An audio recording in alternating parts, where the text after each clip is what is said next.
It was a gloomy evening when I stumbled upon an old antique shop tucked away in a forgotten corner of the city.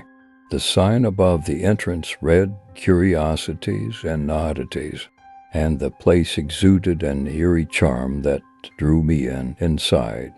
The shop was filled with peculiar trinkets, dusty books, and vintage curiosities.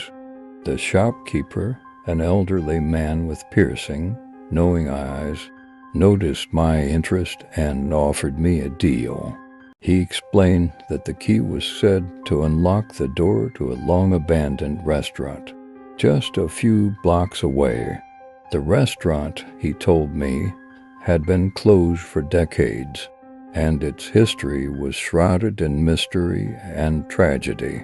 Intrigued by the story and the key's exquisite craftsmanship, I decided to purchase it. The shopkeeper handed me the key with a cryptic warning. Be careful what doors you open, for some secrets are best left buried. As night fell, I made my way to the derelict restaurant. The place was decrepit, with shattered windows and peeling paint. The door creaked open with an ominous groan as I inserted the key. I entered cautiously, my flashlight revealing a scene frozen in time. The tables were still set, covered in dusty tablecloths, and faded menus offered long-forgotten dishes. A sense of unease washed over me as I explored the restaurant's deserted rooms. It was as though the past clung to the place like a restless spirit. In the kitchen, I discovered an old diary belonging to the restaurant's former owner.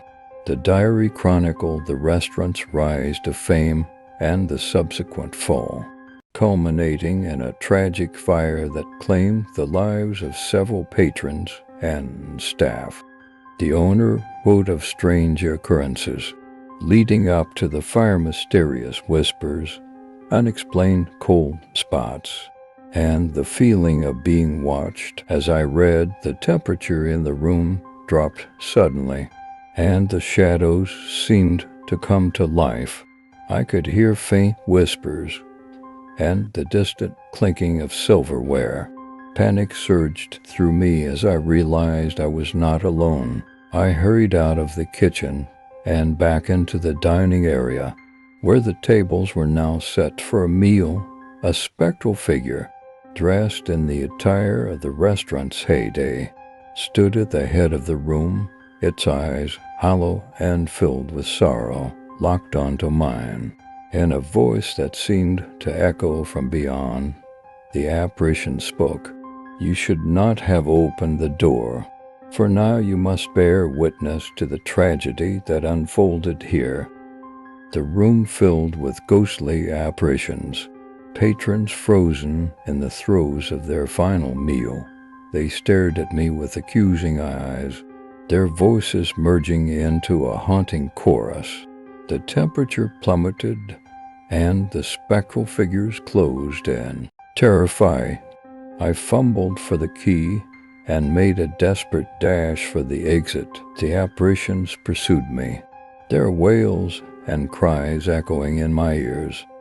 As I burst through the restaurant's door, the key slipped from my fingers, and the entrance slammed shut behind me. I never returned to that forsaken restaurant, and the key remained lost in that haunted place. The memory of that night still haunts my dreams, a reminder that some doors should never be unlocked, and some secrets should remain buried in the shadows of the past. As the door slammed shut behind me, I found myself standing in the dimly lit alley, gasping for breath. The echoes of the ghostly chorus from within the restaurant still reverberated in my ears. My heart pounded, and a cold sweat covered my trembling body. I knew I had narrowly escaped a fate that had befallen the others trapped within that haunted eatery.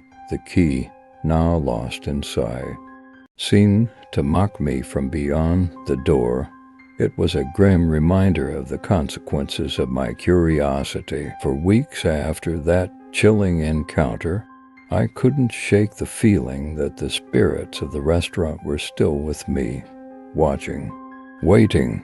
I would wake in the middle of the night to the sound of phantom footsteps and whispers that seemed to emanate from the shadows of my room. My once peaceful life had been shattered, and I became obsessed with learning more about the restaurant's tragic history.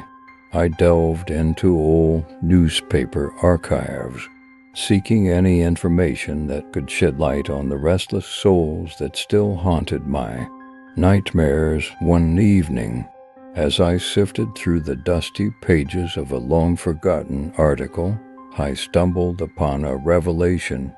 It spoke of a hidden room beneath the restaurant, a secret chamber where the former owner had conducted forbidden rituals in a desperate attempt to save his failing business. Determined to put an end to the torment and free the trapped spirits, I returned to the restaurant, armed with knowledge.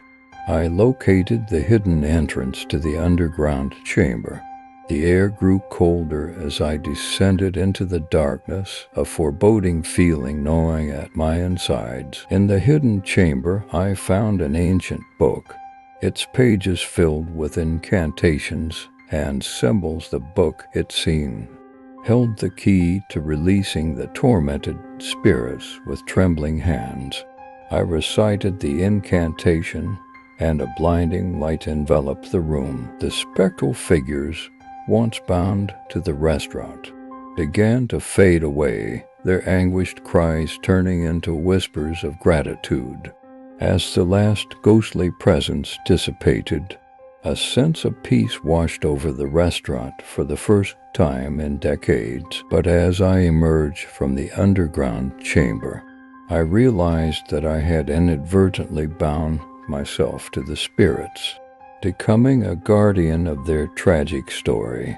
The shopkeeper's cryptic warning echoed in my mind. Some secrets were indeed best left buried. Now, as I sit alone in my dimly lit room, surrounded by the echoes of a past I can never forget, I understand the true weight of curiosity. I had sought answers, but in doing so, I had become a part of a haunting tale that would endure for generations to come. The key remained lost in the depths of the restaurant, a symbol of the price I paid for unlocking the secrets of the forgotten eatery, and a reminder that some doors should never be opened